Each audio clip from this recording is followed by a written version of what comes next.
안녕하십니까. 건강부동산TV입니다. 그동안 세종시에서 세종 자이더스타 분양 이후에 아파트 청약제도를 개편하겠다는 얘기가 계속 나오고 있었습니다. 근데 이번에 구체적인 개편 내용이 예고가 됐습니다.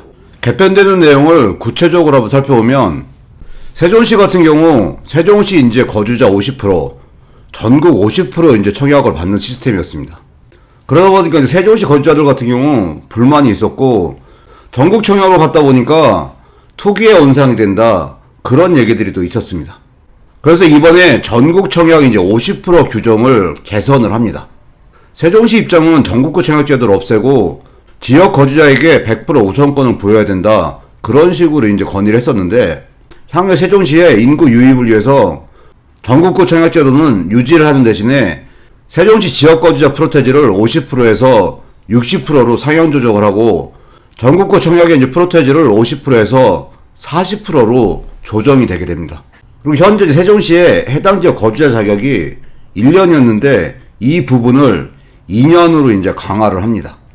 근데 거주자 요건을 2년으로 강화하다 보면 지금 1년에서 2년 사이의 분들이 당장 분양하는 아파트에 청약하는데 어려움을 겪게 되는 그런 또 부작용도 생길 확률이 있어 보입니다. 그리고 현재 분양가 상한제 지역이면서 서울 수도권에만 적용되던 실거주 의무를 신설해서 세종시에도 적용을 합니다. 이 3년에 실거주 의무를 두는데 이 실거주를 의무하게 되면 소유권이 상실되기 때문에 무조건 3년 실거주를 할 수밖에 없는 그런 의무 조항입니다.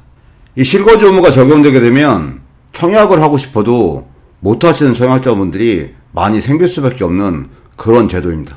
그리고 전매 제한 기간도 강화를 해서 현재 4년이었던 기간을 8년으로 전매 제한 기간도 강화를 합니다. 이렇게 개편되는 청약제도가 조만간에 적용이 될 게 예상이 되는데, 큰 틀에서 보면 세종시와 충청권 거주자에게는 청약 기회가 상승하는 효과가 예상되고, 반면에 수도권이나 기타 지역 거주자에게는 청약하는데 여러 제약 조건이 생기면서 청약 수요가 감소할 게 예상이 됩니다. 이번에 청약제도 개편 내용 중에 전매 제한 기간을 8년으로 늘리고 3년 실거주하는 의무가 적용이 됩니다. 그런데 이 제도로 인해서 몇 가지 또 부작용이 예상이 됩니다. 일단 신축 새로운 아파트의 매매 물량이 감소를 할 수밖에 없고 전월세 임대 물량도 감소할 수밖에 없습니다. 그렇게 되면 구축 아파트 가격과 전세값이 또 상승할 수 있는 그런 또 부작용이 생길 수 있다는 생각이 듭니다. 이 청약제도의 개편 내용이 첫 번째로 적용되는 아파트가 현재 조만간 분양이 예정되어 있는 6-3 생활권의 M2 블럭 LH 안단테인데 총 공급 세대수가 995가구입니다.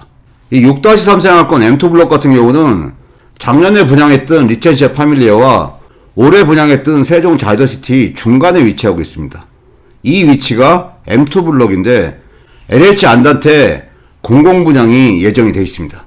근데 안단테 같은 경우는 공공분양이기 때문에 특공이 85%, 일반 분양이 15%이기 때문에 이 개편되는 청약제도의 영향은 많이 미치진 않는 걸로 예상이 됩니다. 이 세종시 같은 경우는 내년부터 5생활권 분양이 예정이 되어 있습니다. 그렇기 때문에 새로운 청약제도의 개편 내용이 5생활권 분양부터 영향을 미친다고 보여집니다. 세종시 아파트 청약제도가 오늘 살펴본 내용대로 조만간 변경이 될 것이기 때문에 청약 대기자분들은 참고하시길 바랍니다. 오늘 영상은 여기까지고요. 시청해주셔서 감사합니다.